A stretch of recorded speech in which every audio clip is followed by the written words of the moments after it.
salut à tous. Alors, vous aimez la Méduse et le roi Arthur? Pas de problème. Aujourd'hui, on regarde Unmatched, combat de légende, volume 1.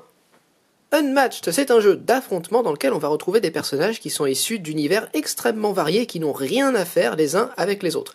Donc par exemple, on va avoir ici le roi Arthur avec Merlin qui va côtoyer la Méduse. Je vous montre en même temps les figurines qui sont absolument magnifiques. Donc la Méduse avec ses harpies. On va avoir Alice de Alice au Pays des Merveilles avec le Jabberwocky. Et on va avoir Sinbad le marin avec Portefaix. Et donc chacun de ces combattants va se jouer de manière extrêmement asymétrique et va venir avec un paquet particulier à ce combattant. Donc par exemple ici c'est le paquet du roi Arthur qui va avoir des cartes qui lui sont spécifiques. Il y a certaines cartes qui sont récurrentes d'un deck sur l'autre qui se retrouvent, mais globalement à chaque fois on va avoir des illustrations et des pouvoirs très très différents d'un paquet à l'autre.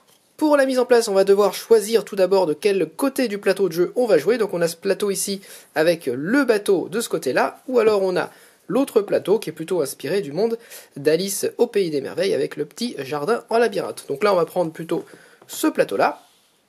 Ensuite, chaque joueur va choisir quel combattant il utilise. Donc là, d'un côté, j'ai choisi le roi Arthur. Et le joueur qui va être le premier joueur, il n'y a pas vraiment de premier joueur, donc la personne qui va commencer la partie, va se placer ici, il y a une case avec un petit 1, il va placer son héros dans cette case avec le petit 1, et il va placer ensuite son acolyte dans la zone où se trouve son héros. Donc la zone est définie par la couleur des cases, donc Merlin va pouvoir être placé sur n'importe quelle case ici, il va placer son Merlin à cet endroit-là.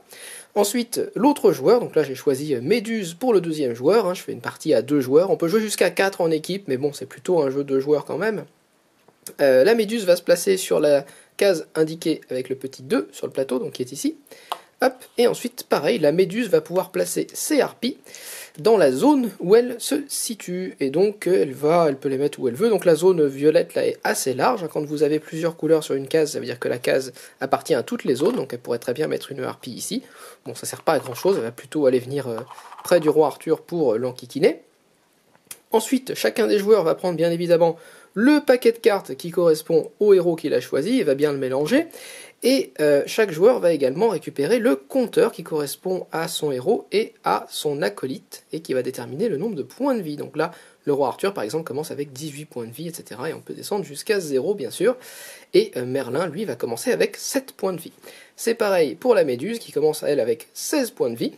Et par contre, on n'a pas de compteur pour les harpies, puisqu'on considère que chacune d'entre elles a un seul point de vie, donc il n'y a pas besoin de compteur, on s'en rappelle assez facilement.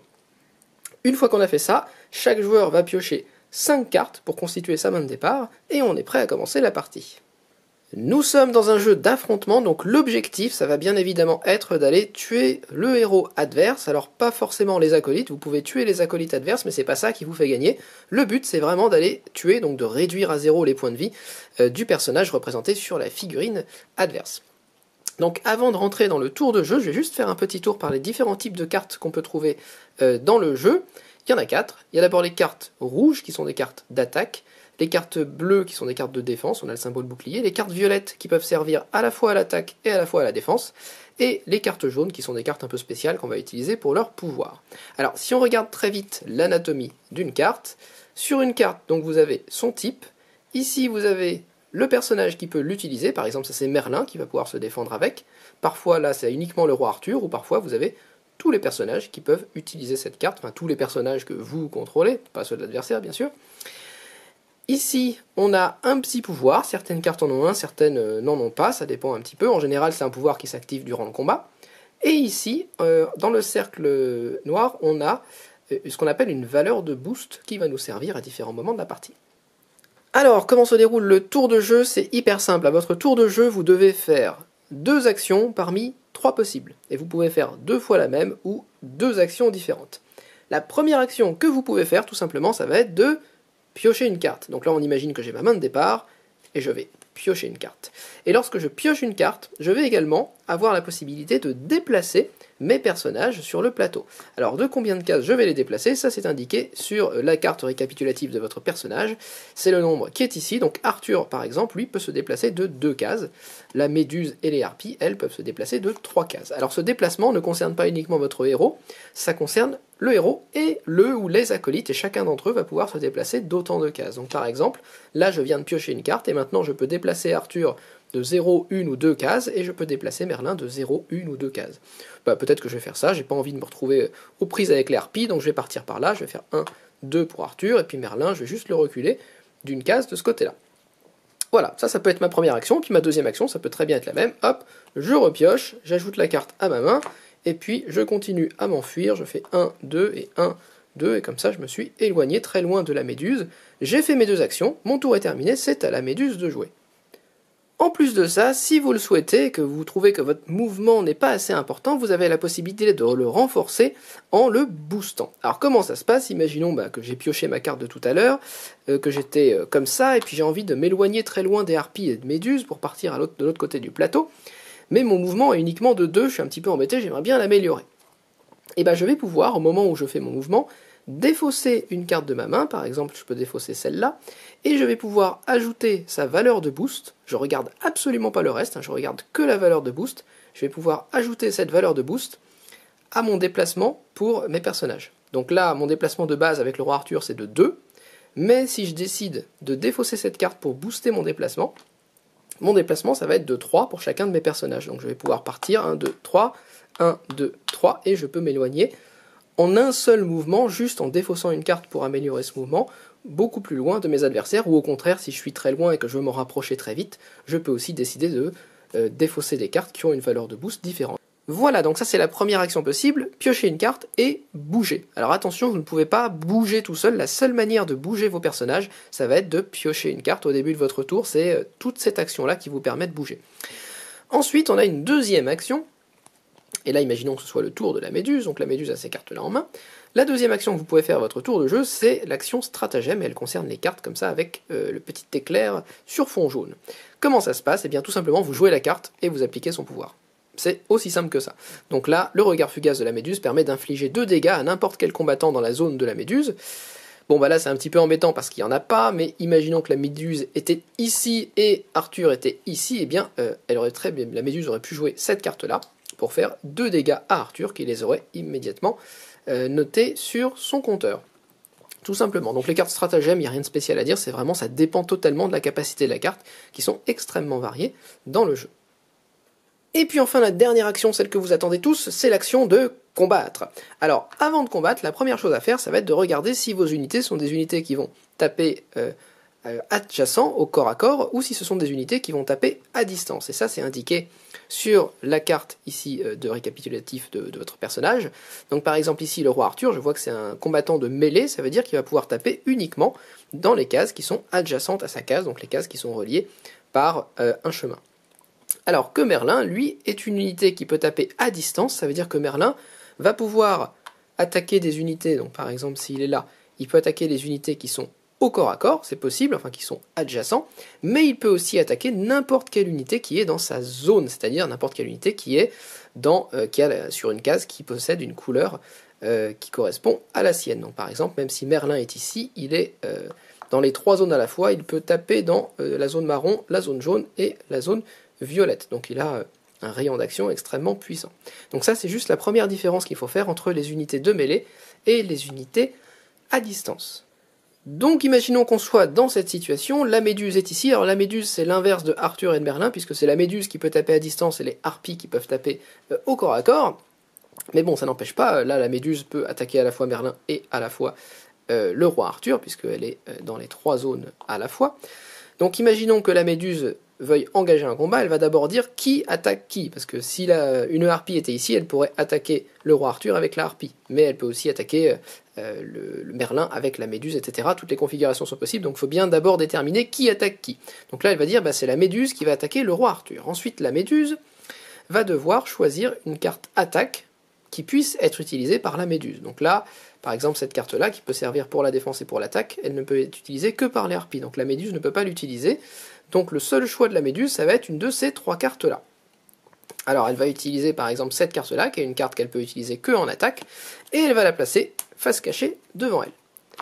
Une fois que c'est fait, Arthur va avoir la possibilité soit de laisser passer l'attaque, et donc quand on va révéler, il va se prendre les dégâts, et éventuellement une saleté s'il y a des effets secondaires, ou plus probablement Arthur va décider de se défendre. Alors c'est pareil pour se défendre, soit il va utiliser une carte défense avec son nom, donc là la carte défense Merlin il ne peut pas l'utiliser, donc il peut utiliser par exemple cette carte défense Arthur, ou une carte défense qui convient à toutes les personnes. Bon bah là le roi Arthur va se dire bah tiens je vais utiliser, non ça c'est pas très intéressant, il va utiliser la carte pour tous, donc c'est une carte qui a 3 de défense, il la met face cachée devant lui et à ce moment là on va révéler hop les deux cartes et on va comparer les puissances des deux cartes. Donc Méduse attaque avec une puissance de 2, mais le roi Arthur défend avec une puissance de 3, donc l'attaque ne passe pas, donc elle ne fait aucun dégât. Alors Arthur ne va pas faire de dégâts à Méduse, il n'y a que l'attaquant qui fait des dégâts. Si la situation avait été inversée, que Méduse avait eu 3 points et que le roi Arthur s'était défendu uniquement avec 2, le roi Arthur aurait pris un dégât qu'il aurait noté sur son compteur. Là, il ne se passe rien, personne ne prend de dégâts. Alors, ça c'est la règle générale qui est très simple, et ensuite on défausse les cartes et puis on continue. Méduse pourrait très bien réattaquer s'il lui restait des actions, etc. La petite particularité, c'est que vous avez vu que sur les cartes il y a des effets, et la plupart de ces effets, 99% de ceux-là, vont se déclencher durant les combats. Et donc, à chaque fois que vous retournez les cartes au moment du combat, il faut d'abord regarder si vous avez des effets qui s'appliquent immédiatement. Si vous avez des effets qui s'appliquent pendant le combat, alors par exemple celui-là, pendant le combat, ou si vous avez des effets qui s'appliquent après le combat. Et on va les résoudre au fur et à mesure. Donc les effets qui s'appliquent immédiatement, bah, ils s'appliquent au moment où on révèle tout simplement les cartes. Par exemple, hop, le plus symbolique c'est celui-là, la feinte. Immédiatement, vous annulez tous les effets de la carte de votre adversaire, donc c'est le plus simple. Vous défendez avec vous bloquez 2 dégâts, et en plus, l'adversaire n'aura pas de mauvaise surprise contre vous. Donc ça peut être un premier élément. Et si jamais vous avez 2 cartes dont les effets devraient se déclencher en même temps, donc si à la fois la carte du défenseur et de l'adversaire et de l'attaquant doivent se déclencher immédiatement ou pendant le combat ou après le combat, c'est toujours la carte du défenseur qui va se déclencher en premier. Voilà, donc d'abord on résout les effets qui s'appliquent immédiatement, ensuite on résout les effets qui s'appliquent pendant le combat. Alors généralement les effets qui s'appliquent pendant le combat, c'est des effets qui vont venir modifier votre puissance de combat. Je prends un autre exemple avec Arthur.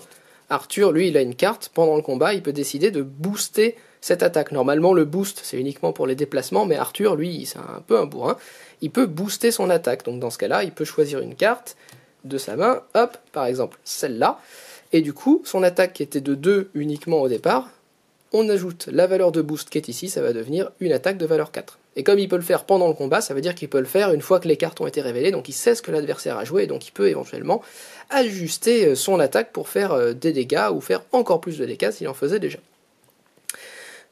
Hop, donc ça c'était pour les dégâts pendant le combat, et une fois qu'on a résolu l'étape de pendant le combat, on va appliquer les dégâts, et une fois qu'on a appliqué les dégâts, on va appliquer les effets de après le combat, toujours en commençant par le défenseur. Donc là, typiquement, si c'était Méduse après le combat, si vous avez remporté le combat, alors remporter le combat, ça veut dire que vous avez au moins infligé un dégât à l'adversaire si vous êtes l'attaquant. Par contre, si vous êtes défenseur et que vous n'avez eu aucun dégât, vous êtes considéré comme étant le vainqueur du combat. Donc là, après le combat, l'effet s'applique si Méduse a remporté le combat. Il se trouve que Méduse n'a pas infligé de dégâts, donc Méduse n'a pas remporté le combat comme c'était elle qui attaquait, donc l'effet ne va pas s'appliquer. Par contre, hop, on va prendre un petit exemple, le roi Arthur aurait bloqué avec le Graal, il se serait pris un dégât, parce qu'il y a une différence de 1, et après le combat, comme il était le défenseur, il aurait d'abord appliqué son effet, c'est-à-dire que si sa santé est de 4 ou moins, il remonte à 8. Bon là il se trouve que sa santé était à 15, donc c'était pas très bien joué. Par contre, la Méduse, comme elle a infligé un dégât à Arthur, on considère qu'elle a remporté le combat, et donc non seulement elle inflige un point de dégâts, parce qu'il y a une différence de 1 sur les forces des cartes, mais en plus, le pouvoir ici, c'est d'infliger 8 points supplémentaires de dégâts à l'adversaire, donc finalement, le roi Arthur se serait retrouvé avec seulement 7 points de vie. Voilà, donc c'est juste des exemples d'interactions de cartes qui peuvent se produire au cours d'un combat, même si le combat de base c'est très simple, si on compare juste les forces d'attaque et les forces de défense, et ça fait dégâts ou ça fait pas de dégâts.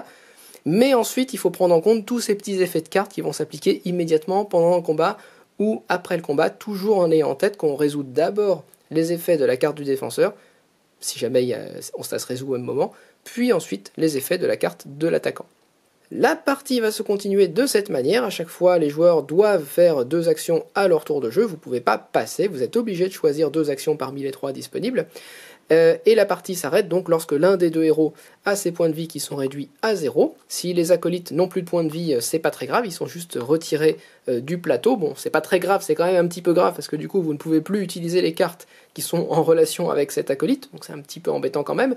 Mais en tout cas, ça ne met pas fin à votre partie, il faut vraiment que ce soit le héros qui meurt pour que vous perdiez ou que vous remportiez la partie. Alors, le jeu ne va pas non plus s'éterniser, puisque une fois que vous avez terminé votre paquet, que vous avez pioché toutes vos cartes, vous n'allez pas remélanger votre paquet. Vous allez, à chaque fois que vous devriez piocher une carte et que vous ne pouvez pas parce que votre pioche est vide, vous allez perdre 2 points de vie pour chacun de vos combattants. Donc, quoi qu'il arrive, le jeu va finir par se terminer, que ce soit parce que votre adversaire vous tue ou que ce soit parce que vous n'avez plus de cartes et que vous vous retrouvez complètement épuisé et que vous perdez vous-même vos derniers points de vie. Alors comme je vous le disais, Unmatched c'est un jeu asymétrique et une grande partie du sel du jeu vient justement de cette asymétrie et du fait que les personnages vont fonctionner de manière assez différente. Donc on va regarder un petit peu ces éléments-là. Arthur par exemple, lui il a un pouvoir qui lui permet de booster les cartes lorsqu'il fait une attaque, puisque normalement le boost c'était les cartes qu'on peut défausser pour avoir un mouvement plus grand. Eh bien Arthur, lui, il peut défausser les cartes pour avoir une attaque plus forte. Donc ça fait extrêmement mal, surtout qu'en plus dans son paquet, il a des cartes qui lui permettent de booster également son attaque. Ça veut dire qu'il peut booster 2 fois son attaque à certains moments, par exemple avec ça. S'il joue cette carte-là, plus une autre carte qui lui donne un boost de 2 du fait de son pouvoir, plus encore une autre carte qui lui donne un boost de 2 du fait du pouvoir de cette carte-là, ça lui fait une attaque à 6, c'est extrêmement violent. En plus de ça, il a Excalibur qui fait 6 dégâts. Voilà, donc Arthur, c'est un petit peu un bourrin, il tape assez fort. Et Merlin, c'est un personnage assez polyvalent qui tape à distance, qui est également assez agréable à jouer. Mais en gros, la spécificité du roi Arthur, c'est qu'il est assez fort et qu'il tape fort. La spécificité de la Méduse, c'est qu'elle est très très très très pénible comme personnage. Déjà, au début du tour de la Méduse, elle peut infliger un dégât à un combattant adverse qui est dans sa zone, c'est-à-dire qu'elle pourrait là faire un dégât à Arthur ou un dégât à Merlin, donc déjà ça c'est extrêmement pénible, ça veut dire qu'il faut toujours être très loin de la Méduse, sinon elle vous fait des dégâts. Et en plus de ça, elle a 3 harpies, alors qui ont chacune un point de vie, donc elles sont pas très fortes, mais comme elle en a 3, ça veut dire qu'elle peut les répartir très facilement sur tout le terrain. Et elle a énormément de cartes extrêmement vicieuses qui vous font perdre des cartes, qui lui en font piocher, qui vous font des petits effets secondaires assez violents. Le paquet de la Méduse est vraiment très très méchant et très énervant quand on joue contre lui. Ensuite, vous avez Alice, hop, alors Alice, je vous remonte encore la figurine qui est tellement belle, c'est vraiment très très bien fait. Alice, elle vient avec ce jeton, qui est le jeton qui va déterminer, en fait, alors au début de la partie, c'est vous qui déterminez si Alice est grande ou si Alice est petite. Et si Alice est grande, elle va avoir plus 2 à toutes ses attaques, et si elle est petite, elle va avoir plus 1 à toutes ses défenses. Et donc ça va être à vous de bien la jouer durant la partie, puisque dans tout son paquet, vous avez plein de cartes qui vont vous dire bah, faites ceci, et puis à la fin, boum, changez de taille. Donc à tel ou tel moment durant la partie, soit parce que la carte vous l'impose, soit parce que vous décidez de jouer une carte qui vous permet de le faire, vous allez passer de grand à petit, etc. Et voilà, c'est assez thématique, hein. L'autre côté du champignon, la carte qui s'appelle Mange-moi, il y en a une autre qui s'appelle Bois-moi. Il y a le miroir aussi, il est où le miroir avec Alice? Voilà, le miroir qui permet de récupérer des points de vie, etc. Donc voilà, c'est aussi très thématique du point de vue des cartes et des illustrations. Hop, donc ça c'est plutôt pour Alice, avec le Jabberwocky qui est l'acolyte d'Alice, qui est assez puissant, qui peut faire très très mal au héros adverse quand il est proche. C'est assez désagréable. Et enfin, on a Sinbad le marin. Hop, donc Sinbad le marin, je le remonte avec portefaix. Sinbad le marin, lui, c'est un personnage qui va gagner en force au fur et à mesure de la partie. C'est-à-dire qu'il commence, il a des cartes qui sont pas très très fortes, mais qui lui permettent de se déplacer quand même assez facilement. Il a quelques cartes un peu fortes malgré tout. Mais surtout, sa spécificité, c'est qu'il a plein de cartes qui s'appellent voyage vers ou voyage de ceci, cela. Et toutes ces cartes voyage, qui ont au départ une force de 2, à chaque fois que vous allez en mettre une dans votre défausse, toutes les autres cartes voyage que vous allez jouer par la suite vont gagner plus 1 en attaque. Et donc, au fur et à mesure de la partie, il doit y en avoir 7 ou 8 des cartes voyage dans son paquet. Plus vous avez de cartes voyage dans votre défausse, plus vous en avez utilisé, plus les cartes voyage que vous utilisez par la suite vont être puissantes. À la fin, vous avez des cartes voyage qui peuvent faire 5, 6 ou 7 dégâts en attaque, plus des effets un petit peu pervers qui arrivent après le combat.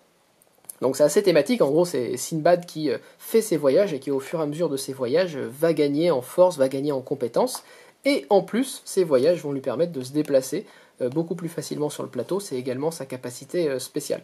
Donc Sinbad, si vous arrivez au début de la partie, il n'est pas trop méchant, mais alors vers milieu, fin de partie, si vous ne l'avez pas éliminé très rapidement, il se déplace comme il veut d'un bout à l'autre du plateau et il vous fait des dégâts extrêmement violents avec ses cartes voyage. Donc il faut faire très attention à Sinbad le marin, qui est également un personnage assez chouette à jouer. Boum! Et voilà, c'est tout pour Unmatched. Alors Unmatched, c'est un jeu que j'attends depuis extrêmement longtemps, parce qu'il est sorti il y a au moins 1 an et demi ou 2 ans outre-Atlantique, et donc j'attendais avec impatience qu'il soit enfin localisé, et merci Hello pour cette localisation, et je parle tout de suite de la production. Alors je vous montre la boîte, c'est absolument grandiose, ce qu'ils ont fait, c'est vraiment très bien fait. On a les rangements ici pour les petites figurines qui sont nickel, là on a les rangements pour les acolytes, ensuite on a les rangements hop, pour les compteurs, et par-dessus on a les cartes, voilà. Tout tient dedans, c'est vraiment très bien fait et très bien pensé, et c'est extrêmement agréable. Ensuite la règle, bon, je vais pas trop râler, la règle est pas hyper bien présentée, c'est pas facile à lire, mais elle fait le job et je me suis pas posé trop de questions, franchement ça a été c'est assez clair, le jeu est extrêmement simple aussi, donc c'était difficile de rater la règle quand même. Mais globalement ça va, il n'y a pas trop de difficultés. J'ai pas parlé du jeu en équipe, parce que globalement le jeu en équipe c'est juste, si vous jouez à 2 contre 2, bah, c'est exactement la même règle, sauf que bah, vous jouez en équipe, quoi, c'est tout. Mais il n'y a pas de différence, et si vous jouez à 3, il y en a un qui va jouer 2 héros, et les autres qui vont jouer chacun un héros. Mais bon voilà, j'ai pas testé le jeu en équipe, ça m'intéresse pas trop, pour moi c'est vraiment un jeu d'affrontement 2 joueurs, et c'est là qu'il est intéressant. Le système de jeu est super efficace et extrêmement satisfaisant. Déjà, une partie c'est rapide, c'est simple, les tours de jeu ça s'enchaîne à une vitesse hallucinante. Vous êtes tout le temps dedans, parce que même quand votre adversaire joue, vous regardez ce qu'il est en train de faire, parce que s'il vous attaque, bah, il va falloir réagir, donc vous jouez aussi pendant le tour de votre adversaire, donc il n'y a pas de temps mort durant la partie, vous êtes tout le temps mobilisé sur ce qui se passe. Et puis, bah, l'avantage global du jeu, c'est quand même sa très grande rejouabilité, sa très grande variété du fait des héros qui sont mobilisés. Alors moi, de mélanger des héros de différents univers, oui, c'est sympa, c'est pas ce qui m'attire particulièrement. Ce qui est vraiment chouette, c'est que chacun des héros se joue d'une manière très différente, et que il faut que vous puissiez appréhender chacun de ces héros et sa manière de jouer. Arthur se joue très différemment de la Méduse, de Alice, de Sinbad, comme je vous l'ai dit, chacun a ses points forts et ses points faibles, et il faut apprendre à les maîtriser. Et puis surtout, une fois que vous connaissez un petit peu mieux votre personnage, il faut aussi connaître les autres personnages, parce que savoir, quand j'ai la Méduse, qu'est-ce que j'adopte comme stratégie quand mon adversaire a Alice, et quand mon adversaire a le roi Arthur, quand mon adversaire a Sinbad, est-ce que je joue de la même manière face à ces différents personnages, ou est-ce que je m'adapte en fonction de ce qu'ils font. Donc il y a cet aspect qui est très important, et qui fait que déjà, rien que dans le jeu de base, sans même juste à essayer les différentes combinaisons possibles, vous en avez déjà pour 20 ou 30 parties, de jouer tel personnage contre machin, puis d'échanger les rôles. Déjà, vous avez une très bonne rejouabilité, juste à tester comme ça rapidement les combinaisons. Et ensuite, si vous voulez vous pencher dans le détail et voir un petit peu les stratégies des personnages, alors c'est pas un jeu... Enfin, il y a sans doute beaucoup de subtilités. Moi, après 10 ou 15 parties, le jeu m'apparaît subtil, mais sans plus. Il y a quand même une grande partie de hasard du fait des tirages des cartes. Et puis voilà, et puis il y a il y a un petit côté bluff aussi, on va dire, parce que quand vous jouez une carte attaque, vous savez jamais vraiment ce que l'adversaire a mis. Par exemple sur la Méduse, elle a des cartes assez pénibles, et des fois elles sont pas forcément très fortes, mais si vous les bloquez pas, par exemple celle-là, le regard de pierre, si vous bloquez pas cette attaque, vous allez vous prendre énormément de dégâts. Donc vous avez toujours intérêt à vous dire, bon, j'ai envie de je sais que son attaque est sans doute pas très puissante, mais en même temps, si c'est cette carte-là qu'elle est en train de mettre contre moi, bah, il vaut mieux que je me défende de manière efficace pour pas qu'elle remporte le combat. Donc il y a aussi ces petits éléments d'incertitude qui font que le jeu est assez opportuniste aussi par moment et qu'il y a une part de chance qui n'est pas négligeable. Mais moi ça me dérange pas du tout, puisque encore une fois le jeu est très simple, très rapide et très très efficace. J'ai pas grand chose de plus à dire. Alors là c'est la boîte de base. Je crois que d'autres boîtes vont arriver qui sont sous forme un petit peu d'extension. Donc c'est des boîtes dans lesquelles vous pouvez avoir un plateau différent et puis d'autres personnages qui ont chacun leur paquet et leur spécificité.